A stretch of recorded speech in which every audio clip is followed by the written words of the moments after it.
All aboard the Korean hype train, SK Telecom.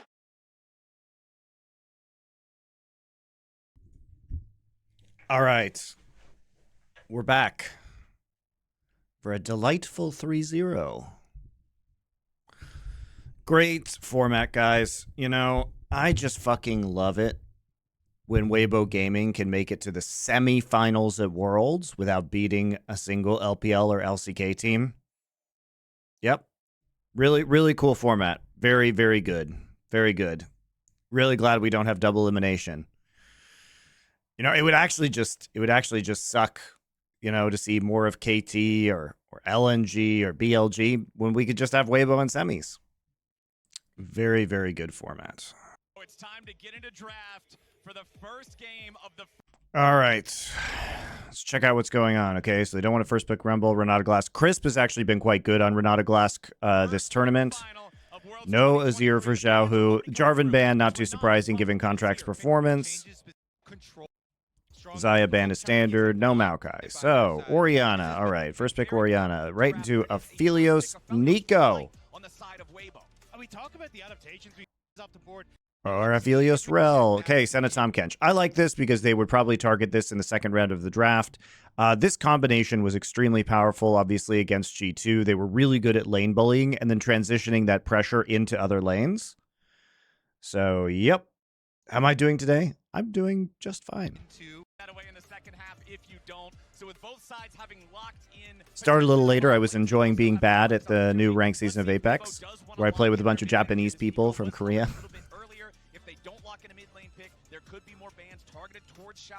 Do you like the Senna pick? I think it can be very good at bullying champions early, and they're going to go ahead and take Nico here. Now, obviously, this could be a jungle support flex. You're not too worried if it's going to be in support in the bot side. You do have very strong peel. Okay, no Vi. They're trying to ban. Okay. I like the Nocturne ban versus the Nico and the Rel. That can be very dangerous. I kind of wish it was a Wukong here. So Viego is obviously one of Contract's. If I think about Contracts, I would say Viego is probably his signature champion. But the problem is, to get rolling with Viego, you actually do have to pick somebody off, and you really need some backline threat versus the Aphelios, and nobody is offering that right now. You have a lot of peel. Oh, you have no threat against Aphelios. You have no threat against Aphelios. Milio's a big protection with that ultimate. It's kind of weird, honestly. You know, when we've been seeing the Amelia, or the Amelia, rather, it's been more like, you know, into Renata Glass or into Maokai. It's harder to get a lot of big value out of Milio Ultimate here. When Aphelios has Calibrum and he's enchanted by the extra, and gonna go absolutely ham and try and like just... So I don't know how much I love this pick. Like, you do get extra range on the Aphelios, so it's probably good in lane, if I had to guess, right? It's probably good in lane, and you can actually just kind of bully them, I would imagine, a little bit in lane. It might be good. We'll see. We're seeing more Milio picks. This is an interesting test to see if it's good against this, like, mass AoE or not. It'll also be good in team fights just because with Aphelios getting the extra range, again, there is no actual backline threat. I think it's pretty bad that they didn't take Wukong instead of Viego. I think it's pretty bad. If you're going to take a farming jungler here, you need to do something that's going to provide backline threat.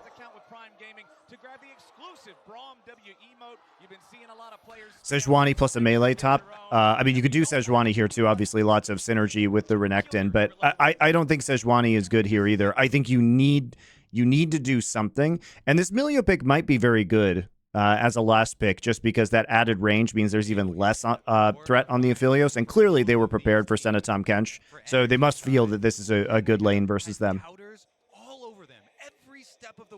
So much thrill is 3-0 stomp. Swiss format is so good. I don't know, man. All of Reddit's telling me that it's the best shit ever, so...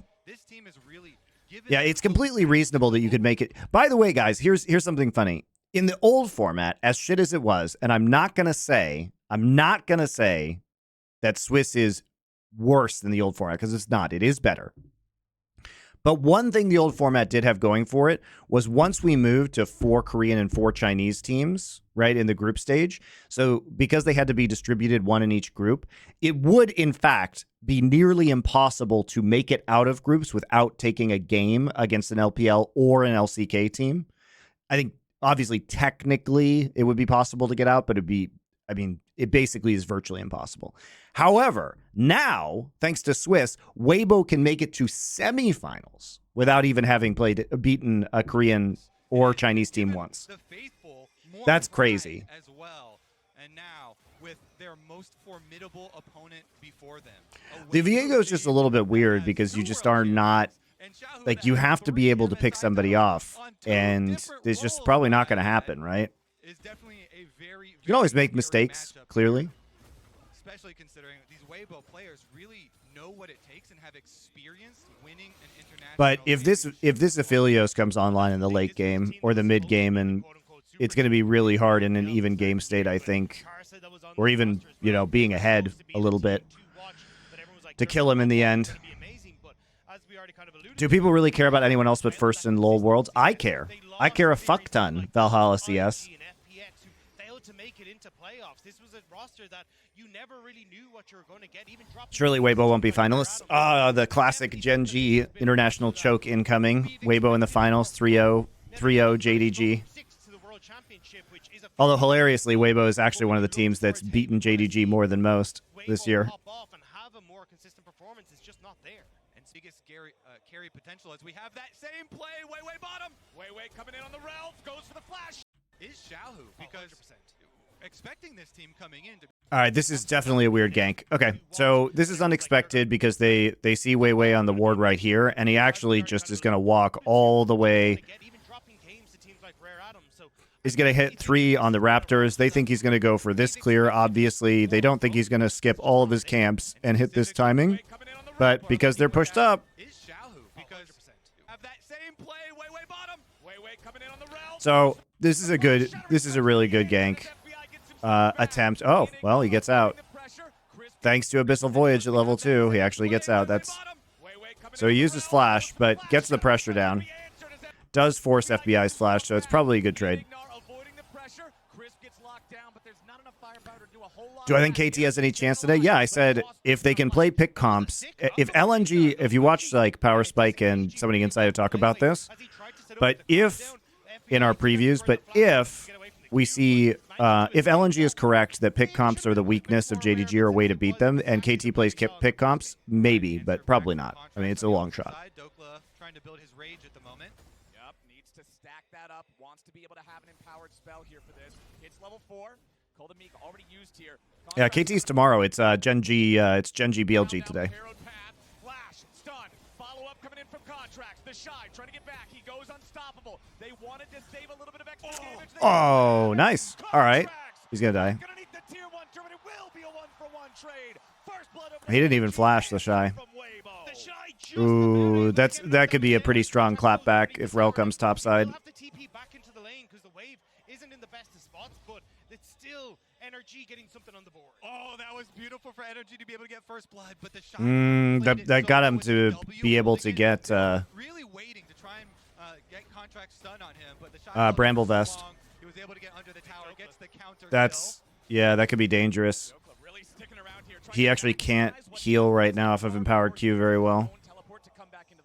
Ooh, it's actually pretty big that he got that. Try and get back into lane, but your wave is in a bit of an awkward position, and keep an eye on where Weiwei is on the map. I think for Dokla, maybe even just taking... You didn't know I streamed or I followed a long time ago? Oh, thank you. Well, I haven't been streaming, but I'm streaming right now, so welcome. Be streaming all these VOD reviews of every match for the rest of Worlds. All right, well, not a bad start for NRG, but they really have to get a lot more done. The Aphelios is going to get to be a pretty big problem. Contracts on trying to play towards the top side as well, because there's not really much setup elsewhere. Yeah, definitely a slow push back. The draws could have been so much worse. No, the draws were about as bad as they could have been. He's going in for the Cassante combo underneath the turret. He does manage to pull Dokla underneath that aggro range, but he doesn't do enough damage to fully get the kill. The fact that Weibo didn't get fed to JDG or Genji in the first round, and that NRG, who is the weakest 3-1 seed, drew the weakest 3-2 seed, is basically about as bad as the it can go, guys. It's about as bad as the draw could go. The Shy still at 400 HP, but there's no CC left, so NRG's gonna back both players away. The correct answer would be that we want KT versus NRG. Right. Or BLG versus NRG. And we want Weibo versus JDG or Genji. What do I think they could have done differently to win in draft? I don't like the Viego very much because it's a lack of backline threat. Right? So I just don't know how they kill Aphelios. And when you pick Aphelios this early on in the draft, you actually do have plenty of time to concoct a method to actually deal with him. But their last two picks were Viego Renekton, right? There's just no threat. Contracts does clear out the ward, but they don't know Xiaohu's lines here still. Yeah, Xiaohu coming around from the side. Prop lost him. He goes for the flash and he finds the engage. Now they're going to finally take out contracts. But they don't know Xiaohu's lines here. It's like NRG well aware of the roam possibility and the timing from him, though. Not well aware enough. No. Contracts does clear out the ward, but they don't know Xiaohu's lines here still. Yeah, Xiaohu coming around from I mean, they try and cover this, but it's a good play by Xiaohu. Now they're going to finally take out contracts as Xiaohu set the trap and he gets the payoff. But can Weiwei Well, I don't think Xiaohu's going to live through this. Still trying to escape, and he's reinforced in time. A shockwave coming out from Palafox, and Xiaohu's going to be caught in the back half of the fight. Weiwei's still sticking around. Yeah, there's some weird ganks going on from Weibo. I mean, this invade is okay, but it's a pretty good trade. That's a pretty good trade for NRG. And Xiaohu doesn't have TP anymore, so he's just going to lose CS in the mid lane. Change for the jungler here. Palafox gets a shove out mid lane. It looks like it might turn into a dragon as well on top for Weibo. Yeah, Weibo will be able to get the dragon, although NRG are in position. Weiwei's even, our contract, sorry, has even come back in. So Weiwei will be able to get it, plus will they back away here? Nah, they're going to be able to walk. But as he said, It's pretty much free Herald, though, for NRG in response, because now, you know, Weiwei's low. Interesting on the side of Weibo to go for that play. Over to Weibo, the red buff as well as the dragon. Yeah, but you have to look at where you actually get priority, you know, on the map right now. Weiwei actually did get a recall off. I think they're just trying to do that to be able to gain priority for Rift Heralds, because a Renekton or even a Cassante are not really your win conditions here. It's more about this. Come on, you have to fight this Herald with Renekton. You have to. He doesn't have a lot of mana. Palafox has no mana.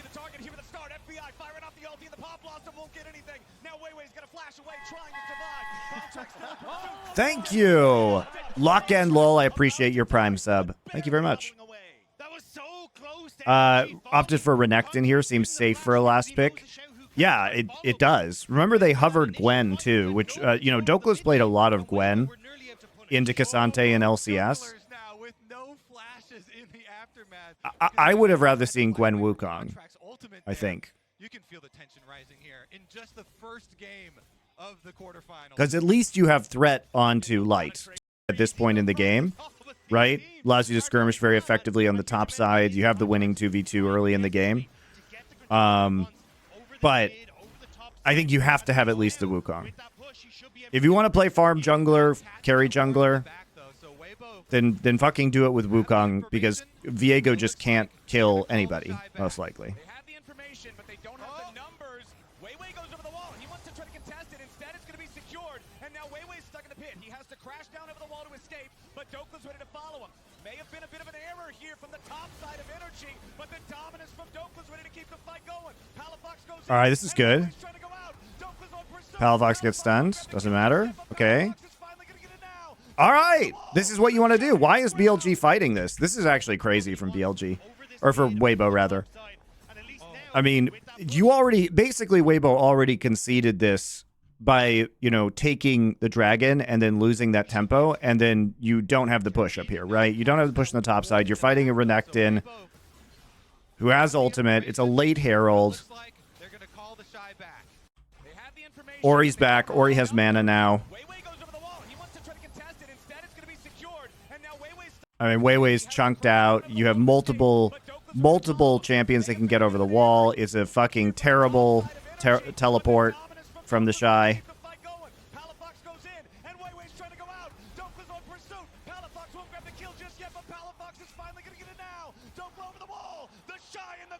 Oh, the secret weapon. Yeah, I've been streaming all of Worlds so far. I've just been doing the VOD reviews, so you can come check it out. I'm going to be doing a lot of stuff in the off-season, too. Not League of Legends related, most likely. What do you think it'll take for NA and EU to be serious challengers? Better work ethic, moving to Korea with a global super league instead of having regional leagues so they actually can practice against good teams. I mean, this is all fine going to NRG's plan. I just don't know why you... I don't know why you take that fight if you're Weibo. There's no reason. There's absolutely no reason to take that fight. You can just let the Herald go. You actually already... So if we talk about this, if we talk about the game state and why you shouldn't take that if you're Weibo, obviously, like, this is a problem. Just don't fight the Renekton topside early, right? You're just going to lose that. We'd already seen them rotate up to the objective. Orianna had mana again. But you're just not going to win this early. Plus, here's the thing. You already got first Drake. You're feeling great if you're Weibo. You can be a little bit of gold behind because, again, the game plan has to be that this guy carries. Aphelios needs to carry. He should be able to. You have Giga Peel for him. You know, Cassante can take somebody over the wall. You have great peel and engage from the Rel. You have great peel and engage from the Nico. You have great peel from the Milio. So it's all about this guy. And they can't actually stack dragons and force fights in the early game, and there's no threat. No threat onto the Aphelios. Who's going to kill him? Right? He's a free-firing Aphelios. So don't fight the Herald because you just fall behind and you give them more of a win condition. I think JDG is probably stronger. I mean, they're basically a super team. They might be the best League of Legends team ever. I think if they win Worlds, it's not even a question that they're the best League of Legends team of all time. He wanted to see Renekton Sejuani 4-5. I prefer Wukong, but Sejuani is fine. Obviously, again, very strong synergy with the Renekton. If you can get big advantages, that's okay. I still feel, though, that you lack threat onto Aphelios with the Sejuani. So I think I would rather see the Wukong here. It's personal preference. Do I think we'll ever see double limb for World? God only knows. We can only hope and pray, right? Do I also think it highlighted the lack of competitiveness from the LEC? Yeah, because G2 was really a lot better than the rest of the LEC, right? But it's easy to say that in retrospect, but at the start of this year, it looked like LEC was going to be really competitive. Remember, the Vitality and Excel rosters looked very, very good on paper, right? So it's a bummer that both of those teams kind of imploded because it could have been a very exciting top 3 in LEC. It's only with retrospect that we look on it now and say, hey, it was only G2. Because it felt really good at the start of the year.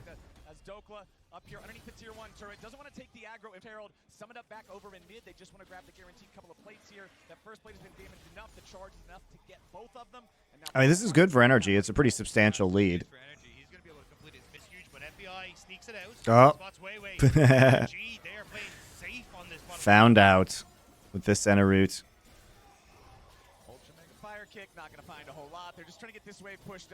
Oh, that's very annoying for the trading. Okay, so we're seeing why the Milio is prioritized. Imagine how much Fnatic would be also if Koi hadn't donated them Trimby for no reason. True. I mean, he definitely propped up. He definitely solved a lot of the Razork Humanoid anti-synergy by basically just camping for Humanoid in mid lane, right? Which opened up Razork to just keep doing good Razork things. So he was a crucial piece for sure. Do you think this year format was unfair to the minor regions? No. Fuck the minor regions. Get good. I don't want to see garbage teams in the group stage, guys. This is the fucking most important tournament of the year. Minor regions should have to fucking earn this shit. Minor regions don't just get fucking participation trophies, dude. You're from minor regions, you don't see any more OS teams at Worlds. Well, they have a chance to make it in, and plus, your good players you get to see on LCS teams anyway, right? I actually really enjoyed play-ins. Like, if anything, play-ins was better this year because it was mostly the minor regions. I thought it was fun to watch that. I thought the GSL groups were really good. And this was the most enjoyable play-ins I've ever had because at least it was somewhat even in terms of competition. And there was hype to see who would get out. contest Weibo in a big fight. Weibo is grouped up. Found this stream after the film reviews on YouTube. Light has always been someone that you can rely on in LNG. What do you? Oh, you're a CS:GO fan. Ah, okay. Welcome. Are there significant benefits to the regional model for Riot? I don't fucking know. That's only a question Riot can answer. Like, they're the only people who have the data about like whether having regional esports increases player base within minor regions, right? Is it good for MonteCristo? No. Is exactly what you want, which is why NRG immediately feel confident to start this up. They take the Nico's health bar flash, and they're going to be good to go. But it looks like Weiwei does not want to let it go. A TP's coming in. Weibo ready to contest. Herald's down low, still has the eyeball opened here. Energy backing away. They know how powerful the AoE engage is. Coming out from Weibo, but instead it's going to be secured by Energy. Contracts moves in, picks up the eye. Energy now backing away. It's a little bit awkward that this was even a 50-50.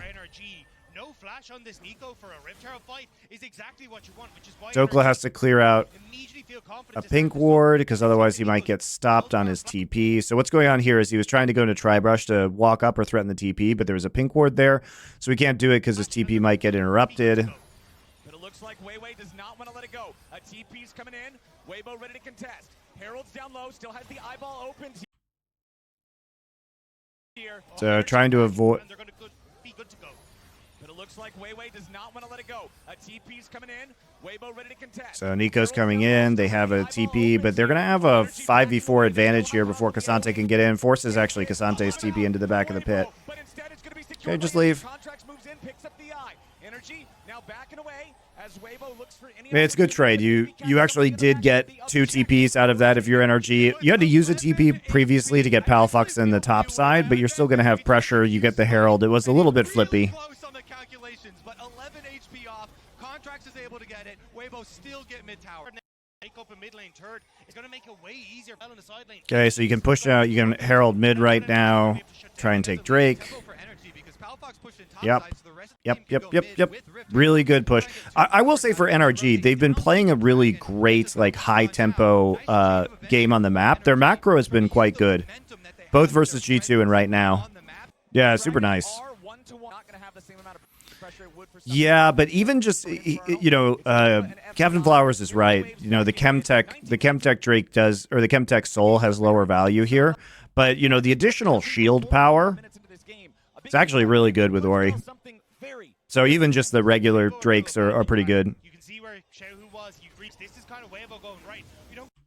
Yeah, you can see, though, what they're doing. I mean, you can see that Weibo really understand their win conditions, right? So look at what happens here. Right? Aphelios is going to go ahead and farm the mid wave.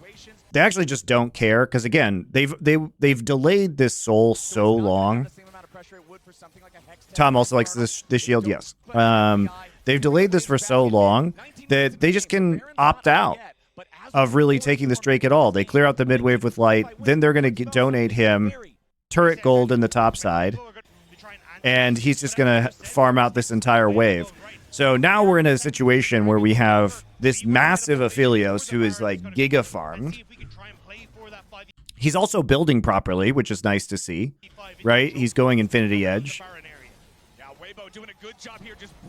You don't need you don't need anything besides Infinity Edge here. You don't need to get Gale Force or anything like that, just because why?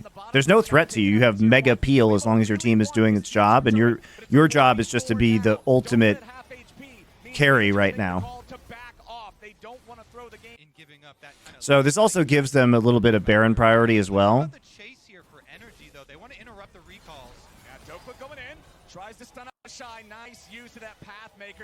By the way, these glitches are in the VOD, guys. They're not the stream. I'm curious how far NRG want to chase, though. They can keep Weibo from reset. Hello, Hoi Noi Minoi. In this jungle, but I don't know if they want to chase this far. FBI finds the shy. Yeah, does a little bit of damage to him, but looks like those recalls are still going to fire off on Weibo's side. Contracts jumps in, but unfortunately for him, only these glitches are all in the VOD. However, getting through to the enemy team with this build. Which build? She's going to be very slow, so it means that for NRG, you have to find a fight. How do they kill the front line with the Senna build? They don't. That's the problem. You need. That's why I said I prefer Wukong here for contracts in the draft, because there is no threat.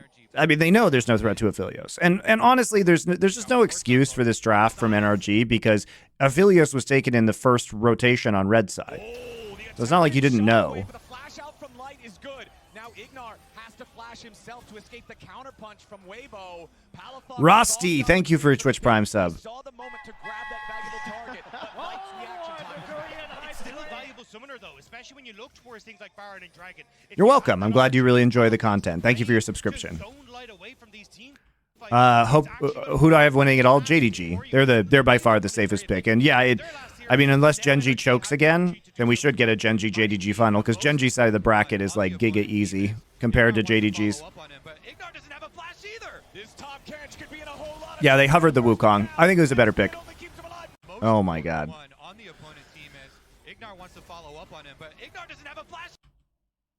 Right.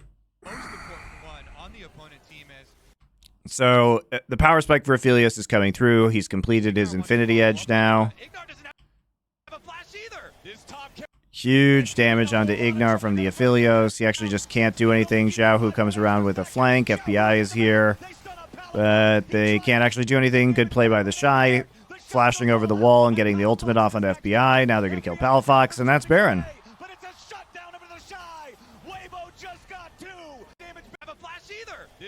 It's a good setup. You know, it's a good setup. And this is the payoff, guys.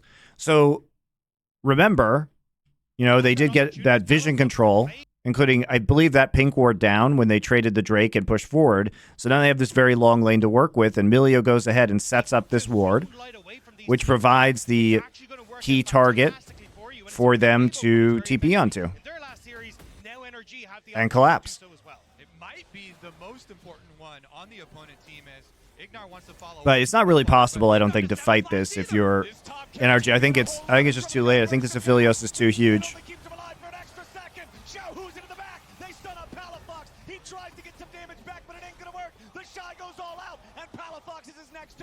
FBI and Dokla's trying to get away to triumph here. Dokla's here on the front line, popping the dominance. Needs to try to stop these guys a little bit better. Contracts one to go in, but Baron's still at 3K. Dokla falling back. Stun from FBI, back on the Weiwei. Xiaohu is low, but Dokla's lower. Contracts still in a position here in the bot side of the river.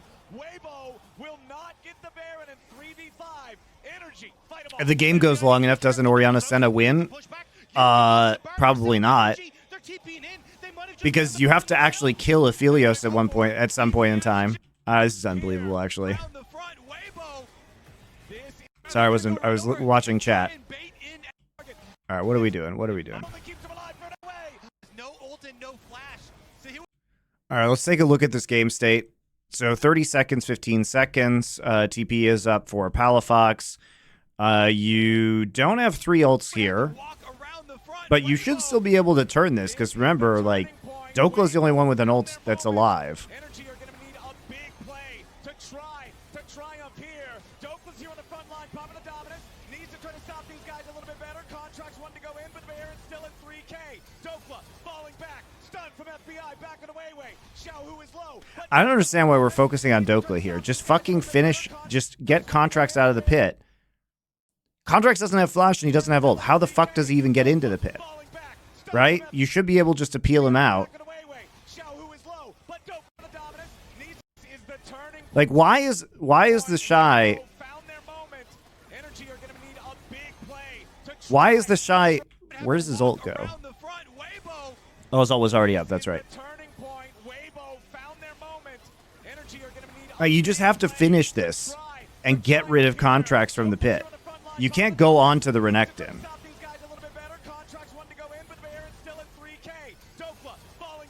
Weibo's not even a good team. What the fuck?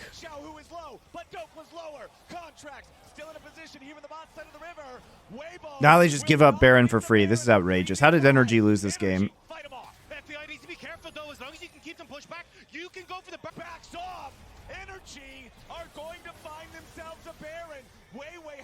Look at that. NRG is actually better at distributing resources and getting right target selection. Like, they mark the actual target, which is Weiwei, right? You know, they come over here, blue trinket. The Renekton's the one who goes over the wall. Make sure they actually can't go in on this. They even shoot the center route out there for good measure. That's a much cleaner take from NRG.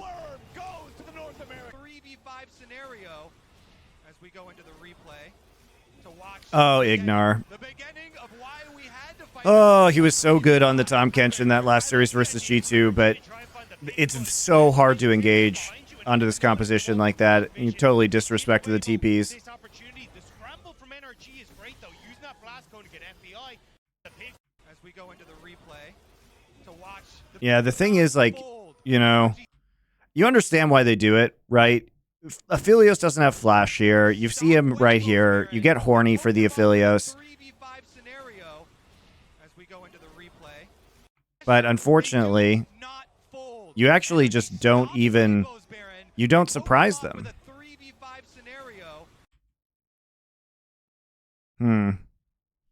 You know? So because he has vision right here, here's the truth about this. I wonder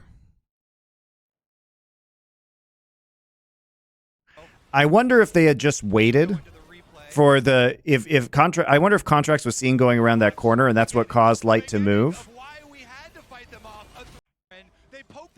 They also don't see the rest of the team, so they think it's a free pick. You know, it's understandable. I think Contracts actually fucked this play up because they did actually have the vision, right? And there's no excuse. They see the ward go down, right?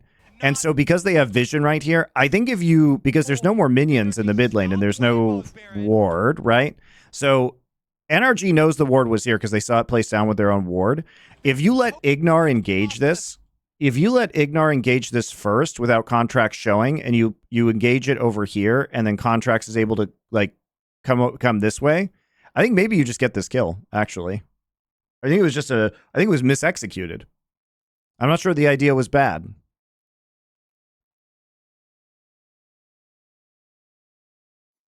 Yeah, I think Contracts gave up the play on a ward that they should have known was there. The 3v5 scenario as we go into the replay. Because that if they kill Light right there, I mean the hilarious part is like they fucking get Baron anyway, right? Somehow.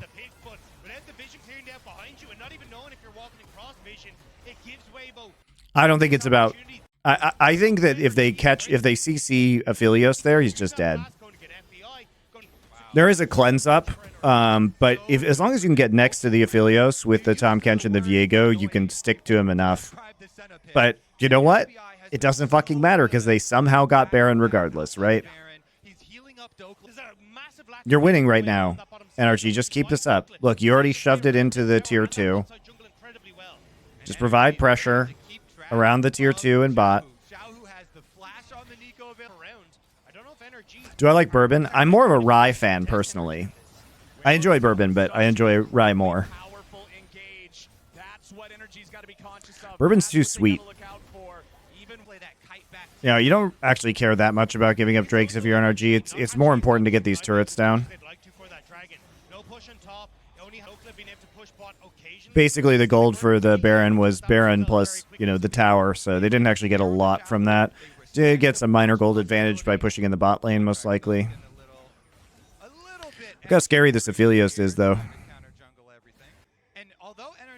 Do you ever consider going back to being a league analyst? No, I don't want to take steps backwards in my career. There's no point. So first off, I can't work with Riot anyway, so the point is moot. And secondly, like, there's not really, I mean, I can just do this, right? I can do this, run my own company, do my own podcasts and shows.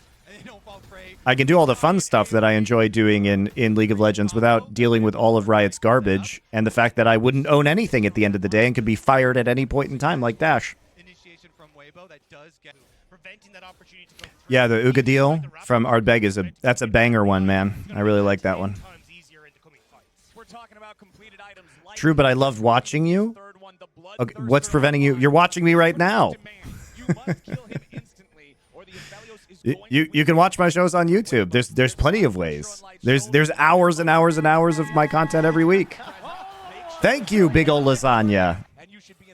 Ooh, a Hibiki Carmody. Nice. NRG are playing this slow, though. It's What happened with Dash? They just got rid of him. And then they lied to him and told him that they were going to use him for stuff, like his own little, series, like the one he did with the skydiving. And then they made one episode and never made it again. Never used him again. Stop hiring him. So, no, man. Like, I've already been fucked by Riot. Like, I don't need to deal with their bullshit wins in my life. BLG will beat Genji. I mean, look, if Genji decides to just play BLG style again, like they did at MSI, that's a possibility. They could absolutely choke. For NRG's side, they're going to continue marching forward here. Nico Stun's not going to hit anybody. DPS still on the Baron, but very slowly. 6,000 HP left on the objective. Energy still approaching. Thank you, Sneaky Steven. Weibo, we're going in for the engage. They want the collapse. Weiwei's going to find one target, but it's only Contract.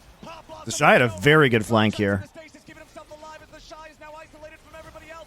Wow, the Shy played this really well. FBI fires off the ulti as the Croc tries to run, but the Shy's on the hunt. Dope was low, and he flashes away from There's just no threat, man. I still don't think they can actually win the fight. Like, the Shy actually just won the fight for them. They can turn back onto Baron. But the fight is settled. Only the Shy dies. That is exactly what a Do Baron. kite back team fight looks. NRG. Just do Baron. Ramble and they split so that oh, never mind. I think Weibo wins this fight. Ignar throwing out the tongue lash. Jahu. Oh my god, the fucking Aphelios. Oh my lord, the Aphelios damage. Yeah, they win that fight. You know, the problem here for NRG is just the game state, right? Like, you have the Devoured, you have Viego ult. But you're dealing with, you haven't actually provided any threat onto Aphelios, right? And Light is just going to get, first off, he has green-white gun, so he has range, right? Especially with the buff he's getting from Milio right now.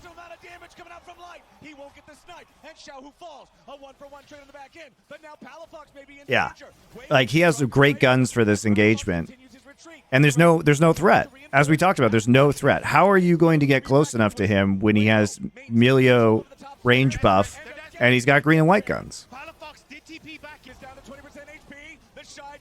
He goes after FBI, and the Senna has been isolated and brought down. Dokla goes into the pit, but Weibo has the Baron. Dokla wants to clean him up, but he ain't gonna find anybody.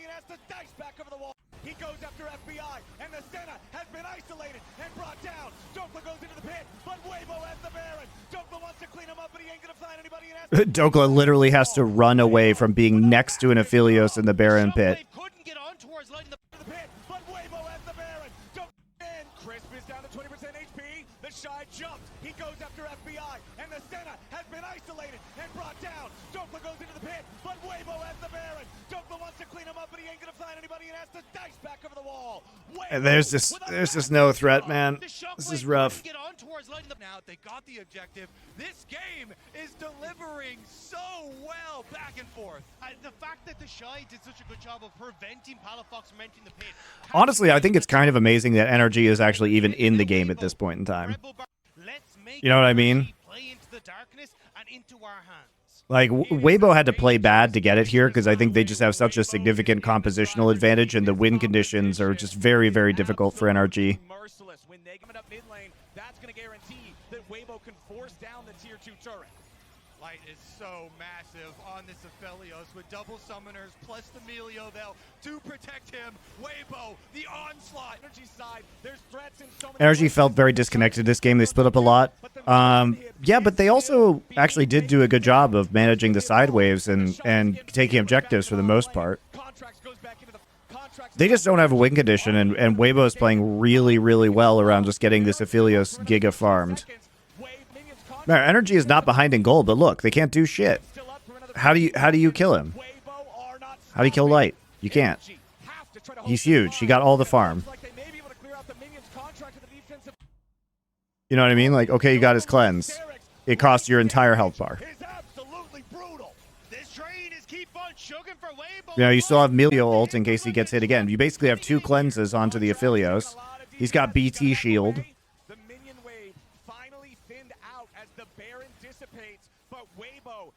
You need a damage top, or you need Wukong, right? Jax was banned this game though. I would have rather seen the Gwen into Cassante here. You know, you look at like Gwen Viego. It's a lot more threat there. A lot more threat onto the Aphelios. Cassante mid is probably still fine. We have seen it a little bit. Cloud9 played it, obviously. It's obviously that's something Gen G could do too. Yeah, Chovy was the one who really pioneered the mid Cassante picks this year, and he is extremely good at it. And the Shy's itemization is beautiful. He's just stacking pure armor. He knows the only AP threat is the Orianna, and if Orianna's trying to burst down Cassante, there's not enough damage threat onto the rest of Weibo to actually win NRG a fight. The Shy is a monster. When he walks at you, you have no choice but to back away. Light's gonna be found and stunned up by Dokla. There's nothing you can do. It's fucking doomed, guys. The Shy is a monster. When he walks, it's fucking doomed. I mean,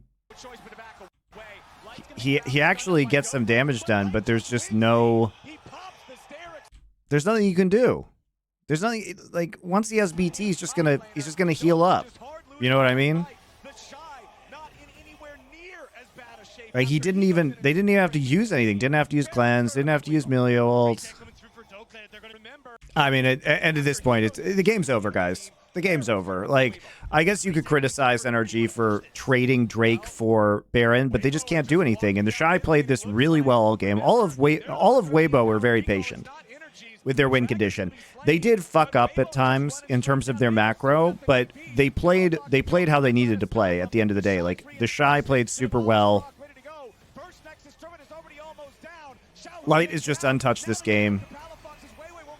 Very, very good patience. Doesn't matter. You can't kill Light.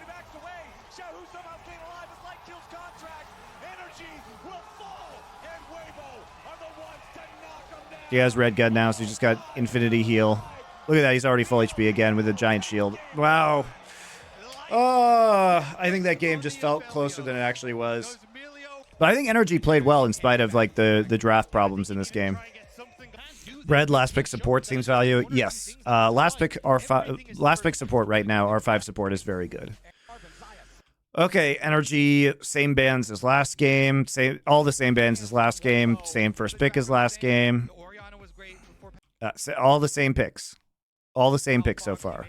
So this time they're going to switch it up and they're saying, hey, we want to take jungler earlier on in the draft, so we actually want to take the Vi here. They've learned their lesson, right? This is a classic combo. Get Orianna ball onto the Vi, have Vi deliver it to the backline, then you shockwave. You're going to take the Cassante away as well, hide their bot lane till the end. Same draft so far from Weibo. Senna, no longer an option. And they're going to take away the Ziggs. Were we actually... I'm not sure why we were worried about the Ziggs here. Dag is confused too. Like, you're just not going to play Ziggs when you have this composition. Right? You know this is top. You know this is jungle. You know this is mid. So are you going to play Ziggs and just have no AD threat? No, you're not. You're not going to do that. So this is weird. You know, if there was a flex, this is one of those things where if there was like a flex pick here and they could late round take a Jace or something like that. But it's very clear where all those champions are going. One of them from some of the scrims there for FBI. But now we're gonna see. Shy's been great on Aatrox so far at Worlds. Very late Kai'Sa, Alistar.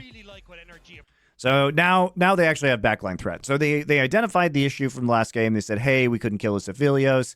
Now we have direct backline access. Okay, so we're going to see the Milio again. Milio has less value this game, but the principle is basically still the same, right?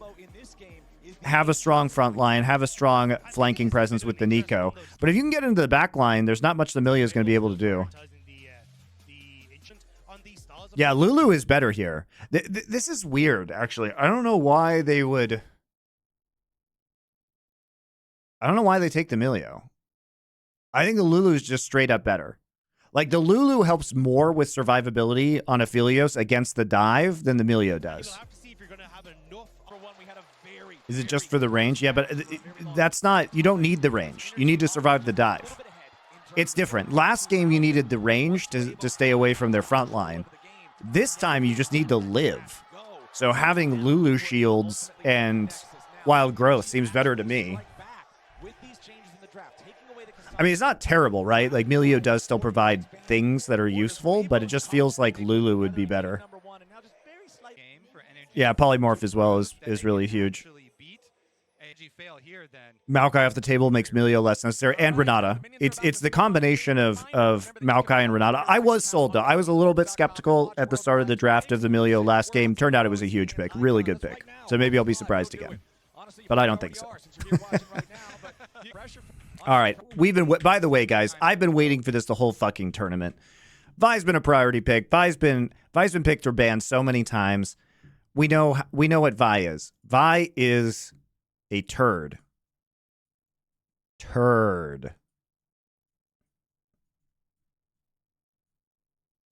At levels 1 and 2. Turd. Can't do shit. Right? So why haven't we seen invades against Vi?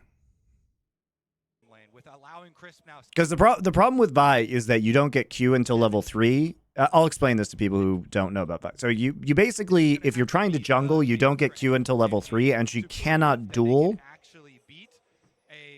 She cannot duel until she gets it, right? And having W and E is so fucking terrible in any kind of duel situation. Deep ward, and this doesn't look like anything, by the way. If you're NRG, this doesn't look like anything. This looks like Xiaohu. This looks like Xiaohu does a Faker ward at 130. Faker does this all the time. Faker will walk up at 130, right here, put this ward down so it has the max amount of time up, doesn't miss any minions, right? So it looks like either Xiaohu placed a ward here or Xiaohu placed a ward there. So you're not really even suspicious. Yeah, you can't fight this. You know, you can't fight this. Even though Weiwei used Smite to clear out this camp, you're just so fucking useless. Because you start W. You start W on the clear. So you have no shield because you have no activatable abilities. It's just free. Oh my lord. Flash. Oh god. This is so bad. I just do the VOD reviews. There's no point because I don't have co-streaming, so I would just get absolutely smashed by all the co-streamers.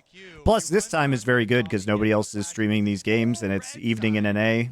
The worst, it's a good time for NA, and NA has the worst times to watch the games live.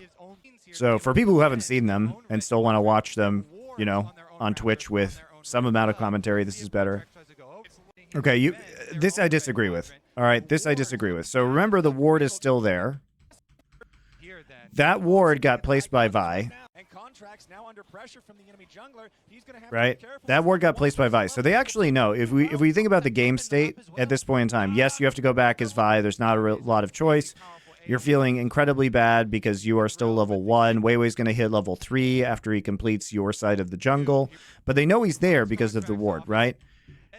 So the timing here is interesting because obviously FBI and Ignore are still level 1.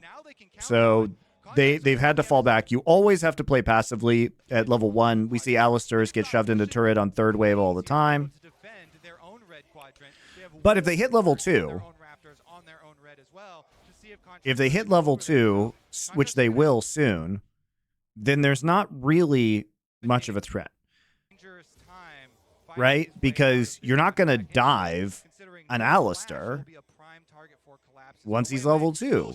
Not on this wave, at least. Not yet. Oh, man, it's level 1 for both energy bottom laners. See, they hit level 2 off that minion. And this should have been tracked by Light and Crisp. So they hit level 2 right as Weiwei gets there. And because there's this ward. By the way, Weiwei knows the ward is there because he saw it placed down by Vi. So as soon as Vi has this information, she can actually just go blue buff directly to red buff, and there's no concern. Right? So all of the advantage that Weiwei got is now just getting chucked out the window on a dive that can't happen. no flash, he'll Do be they know about the ward? for Does Weibo know? Yes. Will show Yeah, it was. Honestly, you probably already are. Look, He's gonna it was. have to be It's careful right as here. well. He's gonna steal that one away, and Oh no, he Contracts doesn't stepping there know. with jungle path here. Ooh, The Raptors, he doesn't as know. Weiwei's gonna steal that one away, and Contracts now under pressure from the I enemy think jungle. it went invisible before he got into the Level 1 brush. versus level 2. Rel's not normally a duelist, Wasn't pinged. but he's dueling Contracts straight to the dash. So I think he doesn't know. Contracts trying to run it off. It's actually a really good ward by Contracts. It was close. Because it wasn't pinged, I'm going to go with no, he does not know that it's there. Oh, unless, he could have just been in the heat of the moment, not pinged it, but still not known it was there. Very close. Regardless, that ward ends up having massive value because it causes Contracts to actually not get, triple quadrant. So yeah, there's not really threat here. Level 1 for both NRG. But Weibo's bot lane should have been calling out that they're 1 minion away from level 2. They should know that. Play, but Weiwei misses the shattering strike. So And then they actually just missed the stun. NRG are gonna hit their- So all that work just goes down the toilet, guys. I mean, really, this comes down to Contracts just having an extremely good ward. Like, as soon as he saw the rel, he put the ward down, and that allowed him to make good decision-making.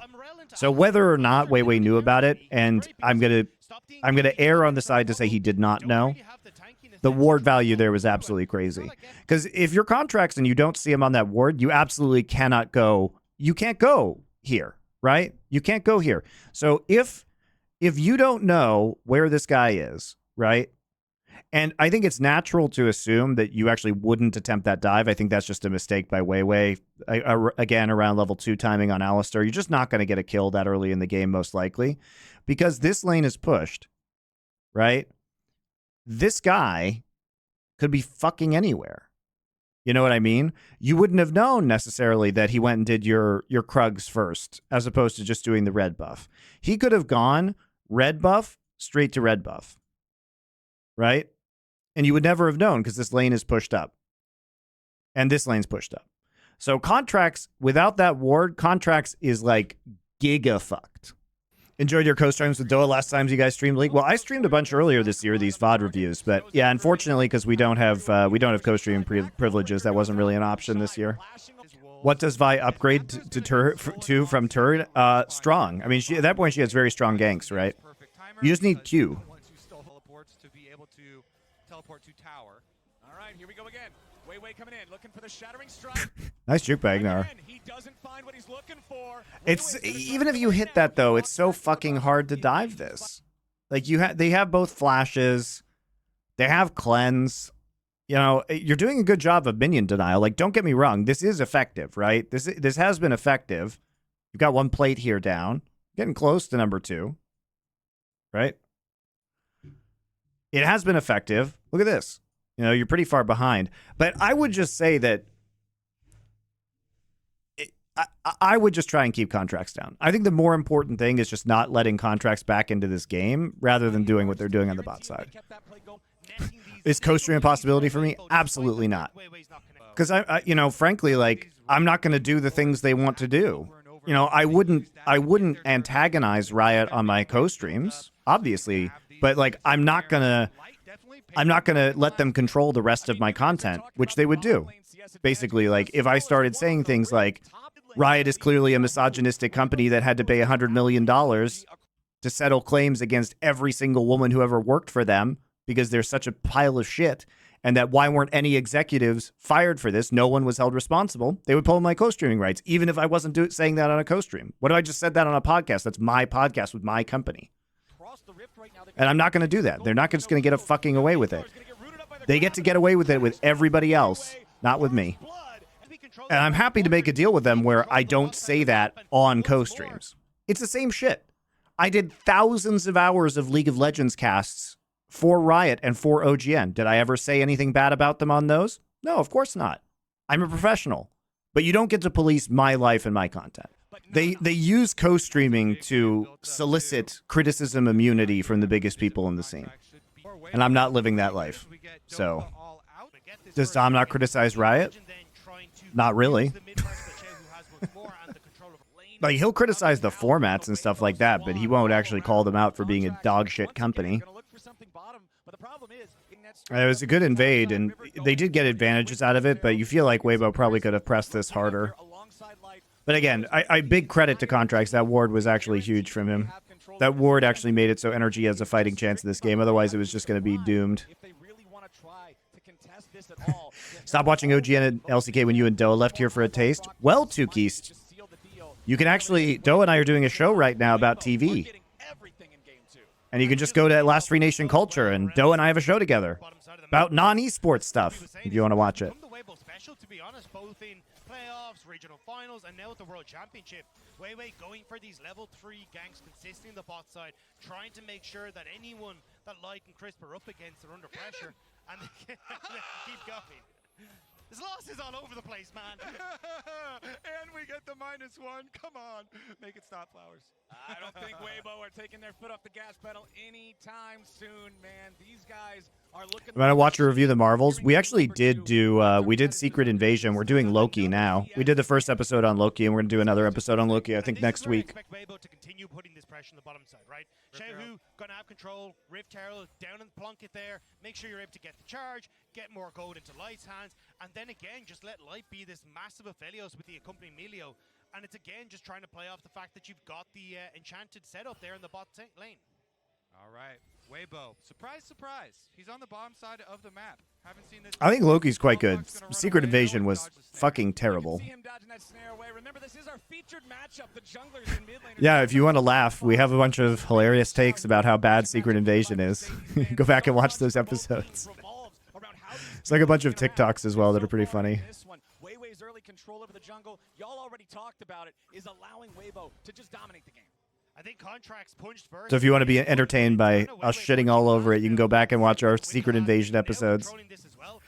I've only seen the first episode, 2 episodes of Loki so far, but they were good. From the rafters with the steel chair that comes in and says, "My featured matchup," knocks everybody out down there. Let's see if he can do it again. Also, I have in the back of what's my favorite series I've ever cast? That we were talking about in draft for the Shy.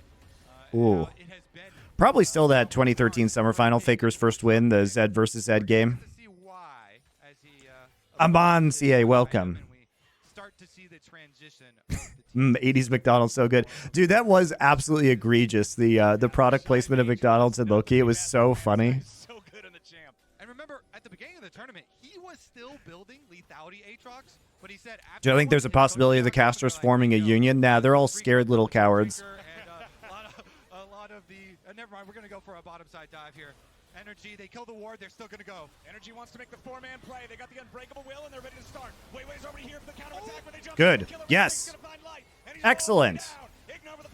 Oh, no. Oh, no. There's 2 TPs. Oh, no.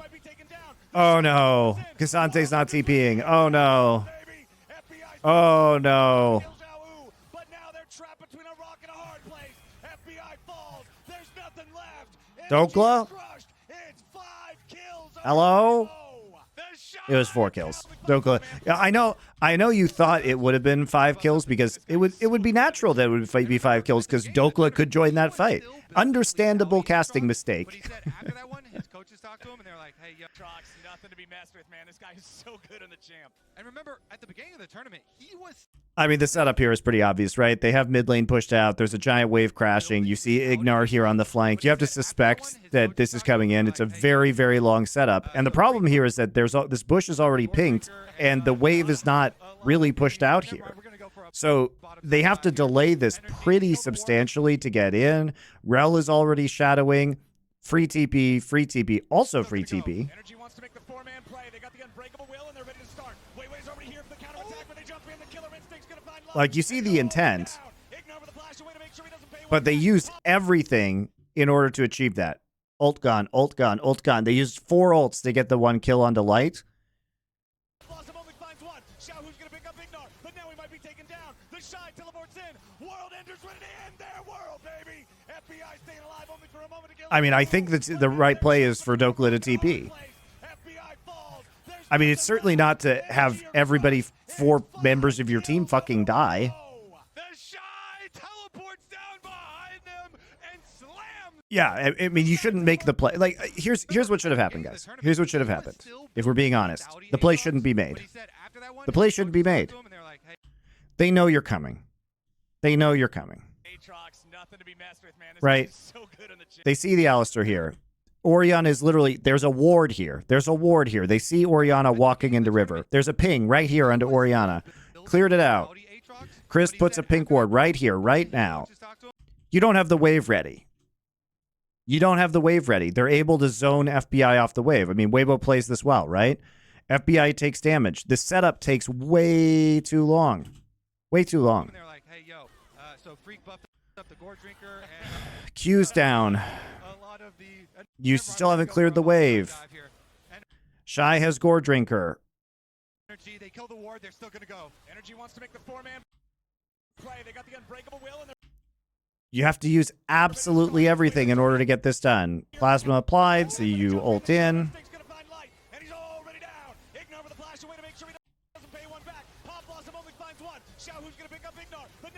You don't make the play, is the answer. Maybe you can force a TP. I think the smart thing to do here is just, first off, they jump the gun. Obviously, they have to jump the gun because this wave state is so fucking bad for them, and there's another minion wave coming in. So if they don't, the problem that they run into, guys, this is the problem. This is the problem. This is not in. This guy's at 50%. The other wave is coming in, and so they have to go.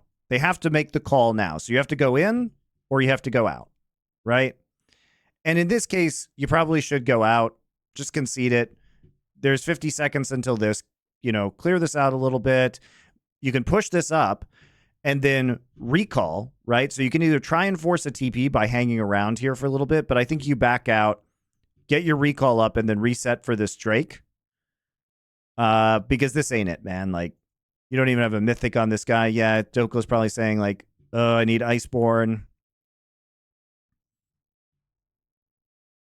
You know, but the minion wave wasn't in the position to do this, and it took too long for this play to develop. So Freak buffed up the Gore Drinker and a lot of the. Never mind, we're gonna go for a bottom side dive here.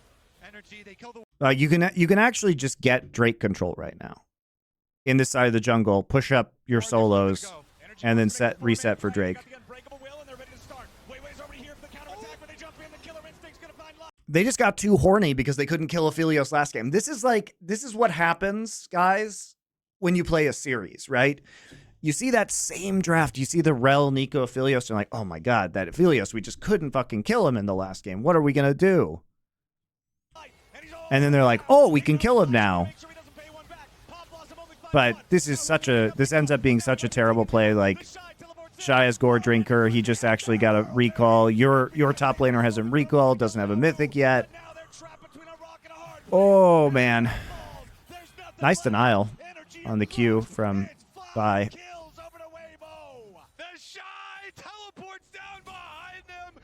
Now you lose everything. Now you lose Drake. On the top side, the Shy will get the same bottom, and there is a dragon up, so you can use Rift Herald. Actually, they don't even care about Drake. Over towards the dragon as well. NRG have reset. They care about funneling more gold onto Light. Only 4 in that specific engagement. Dokla, luckily, still alive on the other side of the map. But now, a TP coming in. They want to try to get something back. Big Dokes wants to get involved. So they decided to go for plates instead of Drake setup, which is fine. They don't actually need Drake because they got the first Drake. So it's the same situation as last game. You can just let it go, and you have a giant gold lead now. NRG are playing for the dragon, but yeah, the Shy came in first. Look what's going on here in topside. So before we get that, it's the same shit. It's exactly the same shit as last game. Remember, it's literally the same mid-game play around second Drake that we saw last game. Sack mid-game Drake. Aphelios goes mid. Aphelios goes top. Aphelios gets all the fucking money. And Aphelios is a gazillion plates because he got plates. He got 1 or 2 plates in bot. He got 2 here, and he's going to get some here now too. Right? That's it. He is so fucking rich. Light enters up towards that top side. He wants to try and push in and get a few more of these plates. And you can see here, as we start to go for this dive, Ignar immediately pops the Unbreakable win. He's will to actually go for this dive. They get on towards Light. If those minions were dead, this is entirely different, but Light and Crisp do a very good job of zoning FBI off so they can't make the play happen the way they want to. Well, honestly, kind of pretty bad timing from NRG as well. It's just really telegraphed the play. And look at this. How many plates were up there? Okay, there's 4 plates left. Okay. Meanwhile, oh, he got 3 more plates. Do I think League will have bracket reset match in finals? No. You can't rent. Guys, the economy of esports is not in a place where we could rent a stadium for an entire extra day, right? We can't rent the stadium for the next day in case there's a bracket reset, right? It's too expensive. We're not NHL or NBA where we can have a best of 7 and a stadium rented for 4 or 7 games. You know what I mean? Right? It's not feasible economically, and you can't play 10 games of League of Legends in a day. The players can't do that. And you don't need a bracket reset. You don't need a bracket reset. The advantage is you don't play as many games. It's a huge advantage. It's completely unnecessary. If LCS came back to yeah, it might sell out, but the problem is if you don't need it, then you paid for renting it when you don't use it.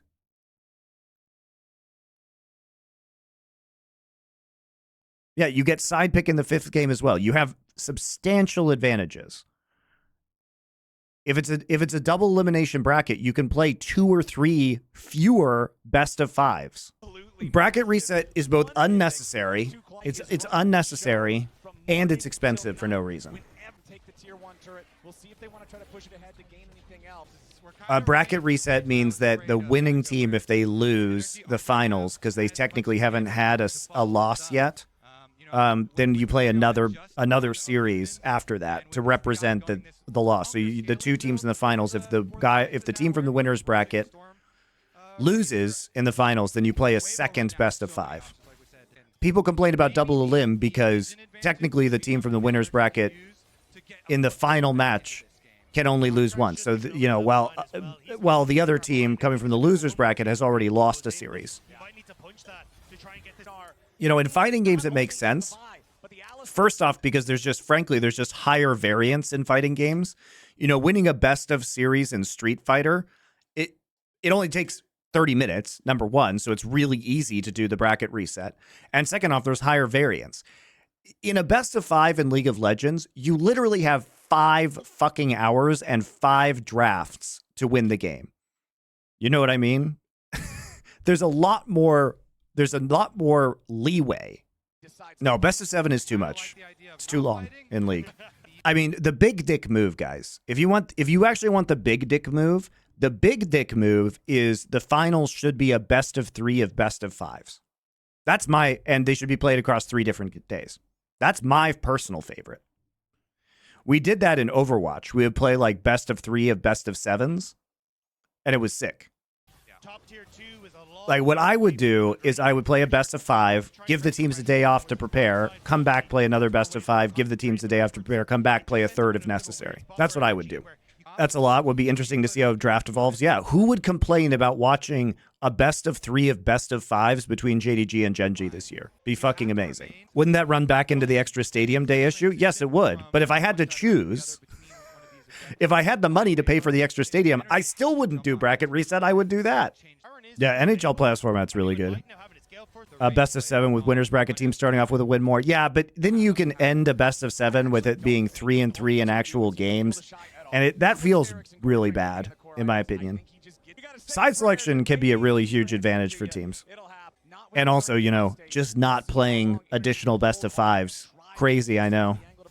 Make sure that you actually have to keep eyes on this.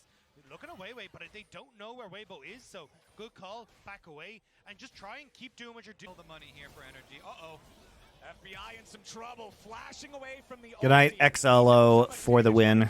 From a long way away. Magnet Storm and Ignar who tries to flash and get himself out. Blastcone's going to take him far, far away. A little bit more damage from Light is not enough to finish off the kill on the Energy support, but they claim the tier 1 Baron? turret. They claim flashes from both bottom laners of Energy. Critical victories here from Weibo. I mean, it's huge to get both those flashes.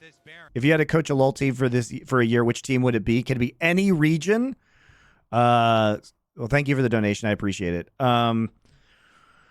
Ooh, I don't know. I think probably Gen G, just because their style is most similar to the kind of macro game that I really enjoy. But Score is a much better coach than me, so can Score still be a coach on this team? I think I could help out a lot with KT as well, because I think KT actually doesn't have enough coaches. It's like Rapid Star hard carrying in terms of strategy. And I'm friends with Rapid Star, so maybe I'd take KT too. So I actually do scare him away from the Baron.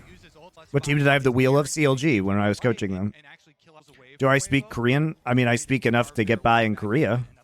My Korean's getting better again, because now I just go to like an all-Korean Muay Thai gym, so I'm like forced to speak. But I've been away for 6 years, so I haven't had a lot of practice.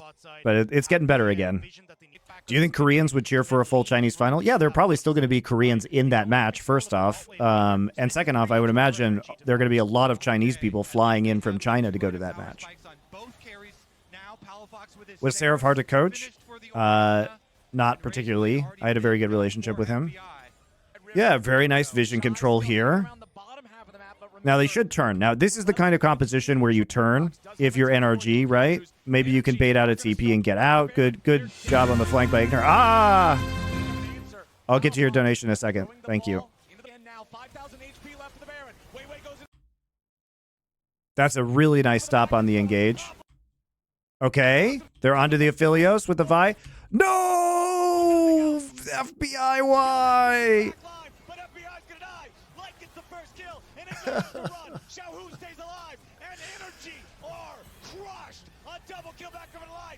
Oh my god, he fucking trolled that fight.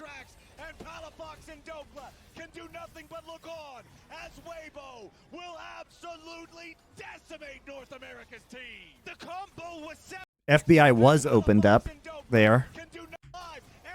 Holy shit, no. No. Throwing the ball into the brush. Weiwei having to back away again now. 5,000 HP left for the Baron. Like, you have to wait for the rest of your team to have the actual angle here. I mean, they're all CC'd, right? So this is fine. I mean, the Vi ult going in is fine because that's the majority of their damage, right? The Shy isn't really part of this equation yet. But I just don't understand why you wouldn't just fucking kill their front line. You know what I mean? There's no threat. There's no threat. The Vi has occupied the Aphelios. Just kill these guys. Like, no. No. There's no more CC. Vi CC is gone. You just walk into 3 people in the backside with no support. You already forced the stopwatch here.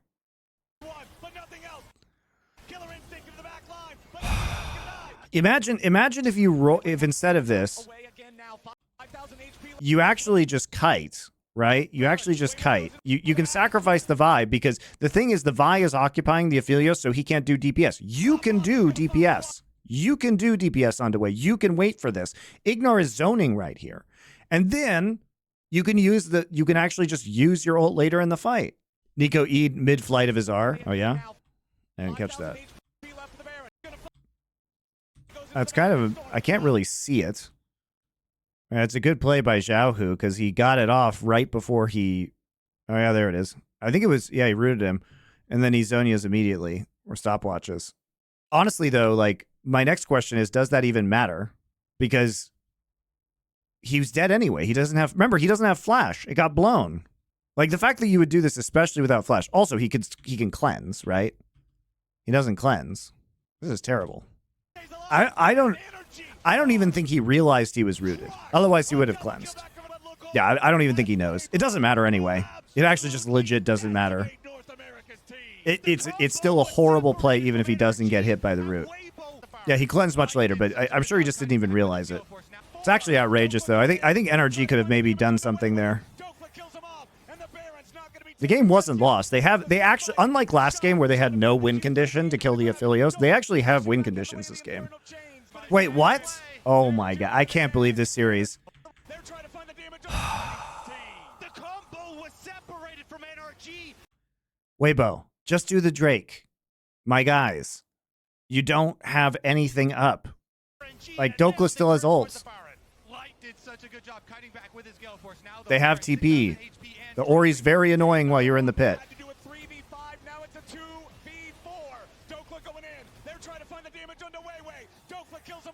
Could have gotten soul point. I respect NRG, though. You know, in both of these Barons, they've actually, like, all in. They haven't played like cowards. Now they're just going to get a free Drake or a free Baron. Oh, my God. There's some key ults coming back up.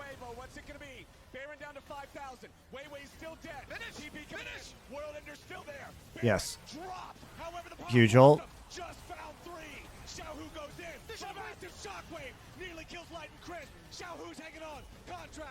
Oh my god, this was actually so close to a big win for NRG. Contracts just didn't have ult up at the start of this fight. This is just I mean, this is chaos, right? Because everybody's ults are so close to being up. These two ults just came up. Contracts is 7. This is 5 seconds. You know, if this Baron happens 5 seconds later, then I think NRG win this fight. You know what I mean? Also, Light had no ult. That could have been absolutely huge. Man, it's a great shockwave. It's a great shockwave, right? Yeah, that's he basically ults Light as soon as he possibly can when Viol comes up. Oh man, that was really close actually.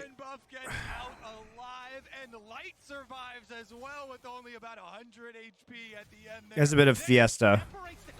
Emilio value, sure, but that doesn't matter. They could have had any support, and FBI was still dead. It's just a bad play. Nice dodge with Cassante W.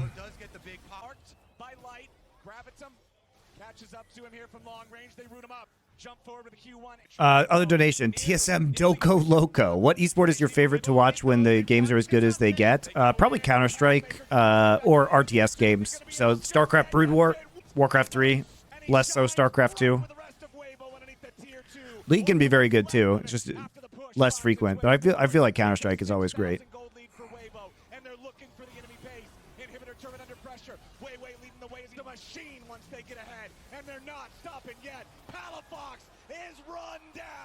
Well, it's over now. I mean, the problem is that you're just gonna go straight into Mountain Soul, right? I like how NRG keeps fighting though, man. They don't fucking give up. You can say that about these guys. Like, they keep wanting to make plays. This is great. FBI's flash just back up. You have to do something, right? Do you think NRG are the favorites to win LCS Spring? I mean, other teams are going to make moves, and with the number of players that are going to be testing free agency, the teams are going to look quite different. Because basically all the LCS teams are telling players that they need to either restructure their contracts for less money, or they're just going to make them free agents. So there's going to be a lot of chaos, I think. Because even players that are contracted right now, the contracts are too big for the current state of esports winter. And so teams are going to give them the opportunity either just to, like, take less money or fuck off. But NRG's contracts are probably not outrageous, so I would imagine this roster, you know, probably sticks together.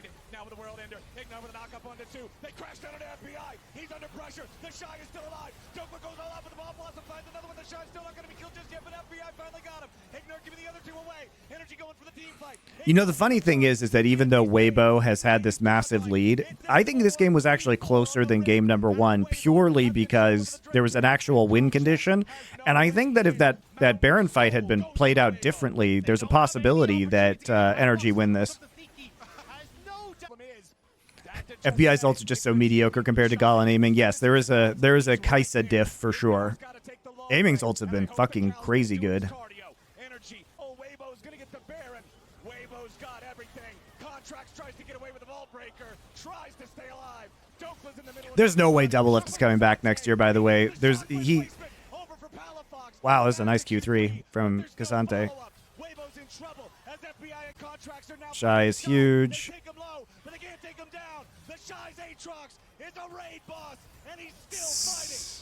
Well, they're all dead now. Alright, well, whatever. That's over. Yeah, the thing is, you know, Double Lift can just co-stream and he'll actually just straight up make more money, you know what I mean? So, there's no real reason he would get paid a lot less. Alright, guys, give me 2 seconds to go to the bathroom. And I'll be back. NRG on blue side again. Third game in a row. Alright, so what are we seeing here? We now see the Aphelios ban. They've decided they can't handle it, even though they could have handled it last game. They just played badly. So now we're going to see the Ori ban as well. I think Palafox actually did have a pretty good Ori game in game 2, maybe not so much in game number 1. So what does this mean? It means Rumble's up. So the 2 bans that aren't here are Rumble and Maokai from the previous games. They're going to prioritize Rumble. One of the bans that we did drop in order to ban the Aphelios. It has been the Tristana. So there is Maokai.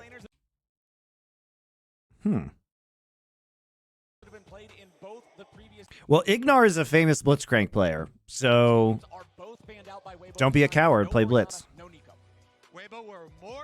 Or play as Karma. I talked about this when we saw the G2 BL or Fnatic. Who was it? Fnatic Weibo game. I said, where's Karma? Right? Because Ezreal Karma has been the answer to Caitlyn Lux for a long time. So they're very well prepared for this after seeing Weibo run this against Fnatic, which is good. Also good with Rumble. Karma very good with Rumble. Okay, Heimerdinger. Look, guys, this makes sense. This is just 2022 all over again. This is last year's drafts, right? This is last year's drafts. This could have been and probably was a draft in the World Finals, like at Worlds last year. Maokai, Caitlyn, Heimerdinger. So this is not surprising. We're just going back a year. It's not even the Lux actually that ends up getting locked in. Why Karma? Because Karma can poke early on, so you actually can counter poke, and you basically just have a better poke lane than the Caitlyn, and you also have wave clear, so you don't get shoved into turret. It's a very good combination, the Ezreal Karma. Jarvan again taken out. Poppy taken out. Cassante and Tristana. Okay. The reason why they're taking out the Tristana is you see the Caitlyn and the Heimerdinger and you think, oh shit, like, especially because of Maokai providing AP from the jungle, there's a real possibility it could be like a very annoying siege composition with Caitlyn, Heimerdinger, Tristana. Also gets you pressure in both mid and bot lane, which lets you take early Drakes very easily. Thoughts on Sven leaving support and going back to ADC? I'm happy for him. I think he'll do better. I agree. Wukong is good here. Okay, Silas is fine. Silas is fine. You have Maokai and Gnarl to take. You're blinding Yone. So the reason why they did this is because Yone Sejuani is a really powerful 2v2. So they're trying to get mid priority kind of no matter what, especially with the Maokai there. They basically have pressure on all 3 lanes. Now, I talked about this after seeing NRG versus G2. I thought it would be important for them to play winning lanes early because what they did very well is they transitioned winning plays into a really aggressive snowball with good early and mid game macro. So I actually don't hate this. I actually don't hate this. And they're just going to last pick the Jace. Obviously going to be good in the isolated 1v1 plus synergy with Maokai later on. Why is EG laying off people? Well, they've been horrifically mismanaged. As you can see, they spent a fuck ton of money on absolutely everything. They had a completely worthless creator collective where they were paying a bunch of content creators to get views on their Creative Collector YouTube channel that were like double digits, like 50 views. and they were doing really expensive like studio setups. They paid Danny basically to shut the fuck up, but paid him as a creator, so they were still on the hook for finances for him. They paid a bunch of ridiculous executives who were charlatans and did nothing. They lost their most important sponsor, which had been Monster, which they had for over a decade, and they fucked up that deal. Did the Valorant Worlds win not even mean anything? Probably not. Not a lot. Not yet, at least. That's why they kept all their players in contract prison. How did they fuck up the Monster deal? We don't know. But all I can say is that, you know, that deal had been going all the way back to the StarCraft 2 Alex Garfield era. So that was a deal that was probably, I don't know, 12 years in.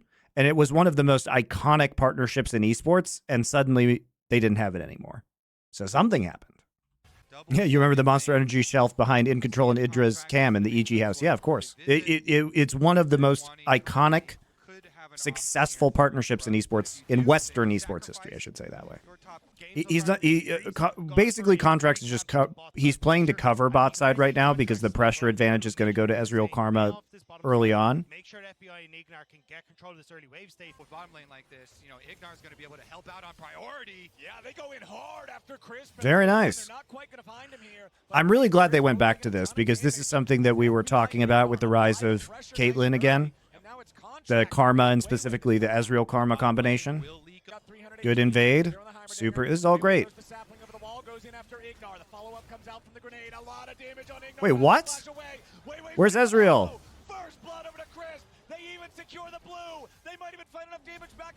And they lost blue, and Weiwei doesn't die. Oh. Oh, it's so ugly, guys. He literally just walks into a brush. Why? What is he doing? What is he doing? You know they have Ignite. You don't see Heimerdinger. He walks into a brush with a sapling in it and then just gets full comboed by fucking Maokai and Ignite. They think Crisp is recalled? Maybe, but like, you know he has Biscuit and you know he has a health pot. And you see him use it. Like, you see him. And he actually walks up and gets... You saw him get the level. He literally walked up to get into XP range to get level 2. Like, you have vision here. Just pull this and... Yeah, stop here. Stop here. Stop here. Stop here. Stop here. No, no, no, no, no, no, no, no, no.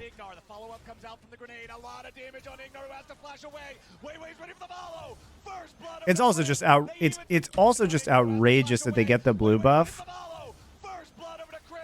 And then Weiwei doesn't die. He doesn't die from the fucking red buff burn. Did he check on auto? If he autos right there, I think they get it. If he autos before flash. He didn't auto. He didn't auto. He did auto? Didn't look like it. No, he didn't. All right, let's see. Did he get it? Oh, I guess he did get it. Okay, yeah, he did get it.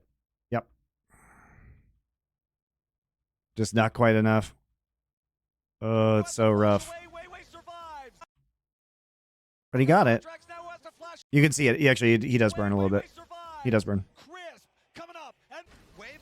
He does do a good job, but they saw Crisp, like he actually intentionally walked up to get level 2, so they knew he had used the pot and biscuit and had some HP left, so you have to assume he might still be around there. Yeah, Ignar knows he fucked up. It's obviously not over, though. Just a little bit unlucky. You're going to get a plate here. It's going to even out the gold. You want to play aggressive around the bot lane in this instance. Oh, no. I mean, even if his Q doesn't get dodged, it's still fucking terrible. I could do a good DM for a D&D stream. I used to DM when I was in high school. I ran like a 2-year-long campaign, but I didn't like D&D very much. I played the White Wolf game, so I liked Exalted. Oh yeah, the bear is awesome. Great show. It does give me, I think everybody, including me who has worked in restaurants, though, it does make you very anxious. It is so accurate to what it's like to work in restaurants. It's crazy. Oh, you know what's crazy though is that this is still a winnable game state for NRG, right? In spite of these like oopsies, they still have some really clearly defined early game strengths, but losing the Drake is pretty shit for them. Any sort of movement down to this bottom side of the map is going to be sussed out and seen by Weibo. You know, the problem too is that the mid lane matchup is more or less flipped on its head, because what you really wanted to do was get value out of the Sejuani paired with the Yone early, but because of your boo-boo in the jungle and the push that Jace had combined with the invade, I mean, Weiwei played that out really well. There was never a chance to get the 2v2. Archeek, you can't watch it. Is it because you work in a restaurant? I totally understand that. It's like people are like, Monty, have you seen Players? You know, that esports mockumentary they made? I'm like, no, I have no interest in watching that. I already lived that shit, man. Like, I have no interest. Shy going in here with the Mega Gnar combo. So I felt watching Boogie Nights. Good one. I missed your LCK streams with Doa. Well, Doa and I have a show now talking about nerd culture.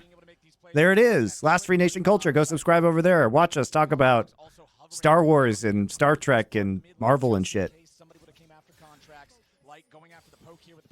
Also going to talk about that new Kurt Russell Godzilla show, Monarch. It's coming out in like a couple weeks. I actually really enjoy kitchen work, but I think you have to be built a certain way for it. I love cooking, which helps, obviously.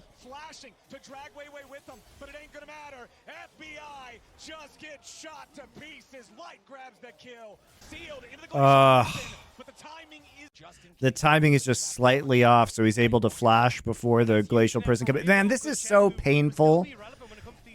It's not even that the NRG, it's not even that NRG is doing the wrong things. They're just fucking up the execution every time. Maybe don't walk up to the Maokai, my dude. FBI. Look, you can't die here. If you can't, you can get out. So first off, he's not in range right now. And all he has to do, he has E up. You can't die here if you have cleanse, flash, and E up. Why are you walking forward when you know the Maokai's coming? You E out. You E back. Or, by the way, guys, you certainly don't E in between the turrets where they don't take aggro. Right? You can go here. Or here. Earlier. Right? I think you can trade them pretty easily here, but you can also get out.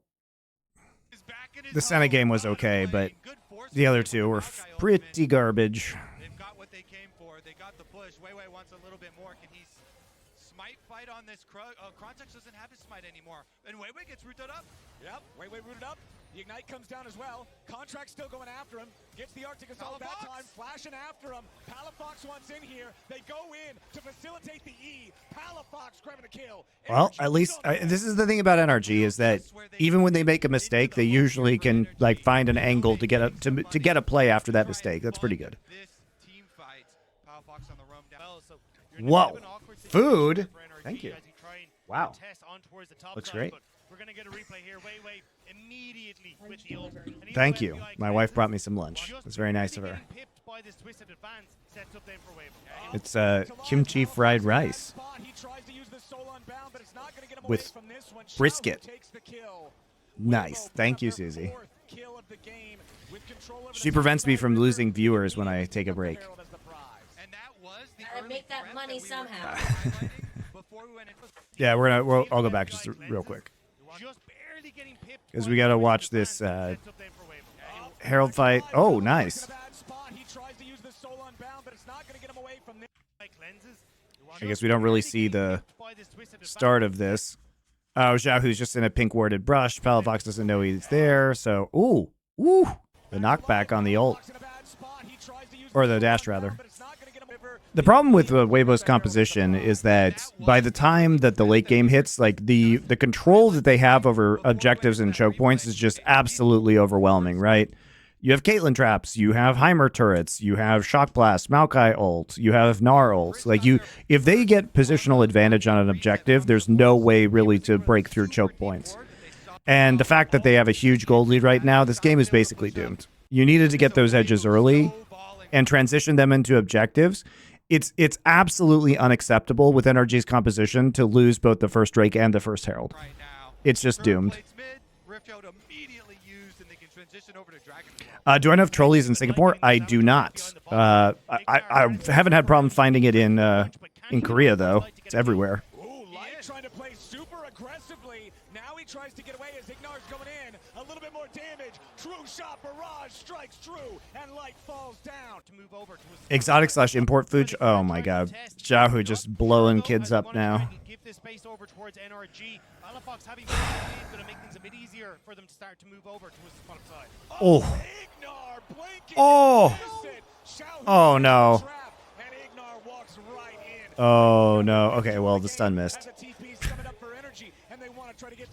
They forced TP though. Oh god, it's so bad. Caitlyn's gonna get plates in mid now. Xiaohu finally having a good game.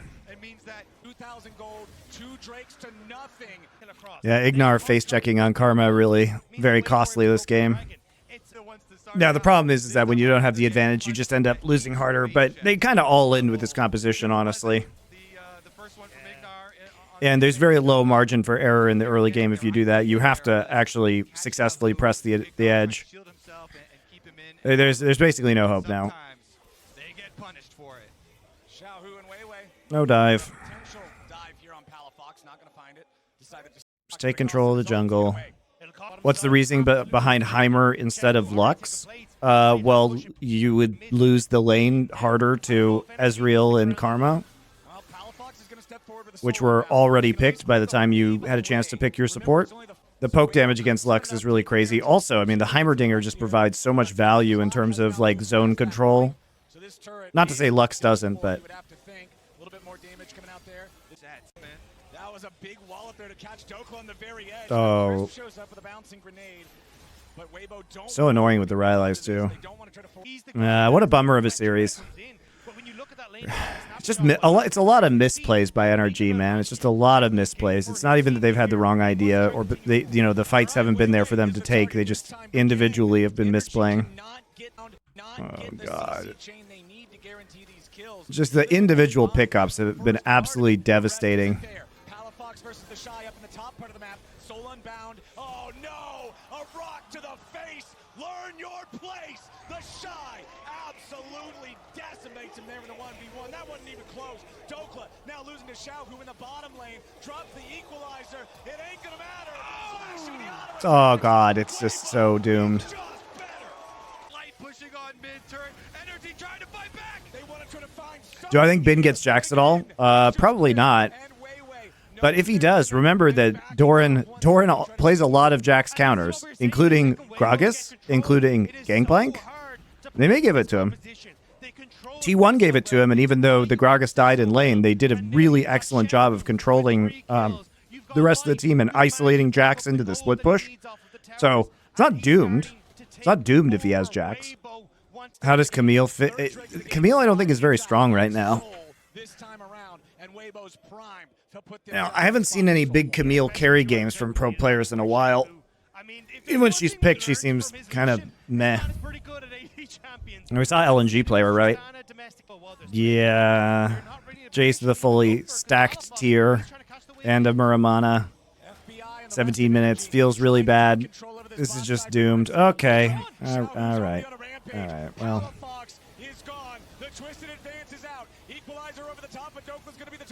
I mean, it's not that the draft is bad, it's just that this is what happens when you draft like this and get bopped in the early game.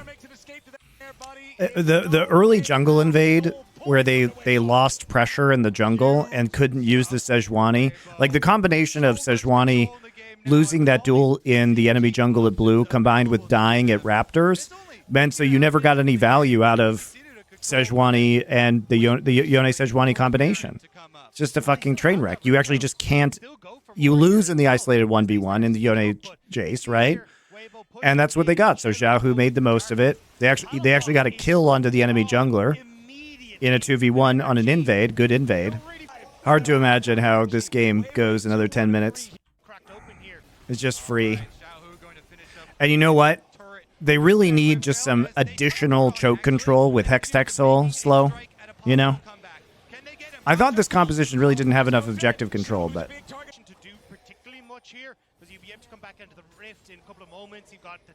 Oh, you can use TP onto Jace immediately. They have no ults, or they have no Sejuani ult. I feel like you can push this. Yeah, they did mental boom. But it's not even about the mental boom. It's like the mistakes they made make their composition unplayable.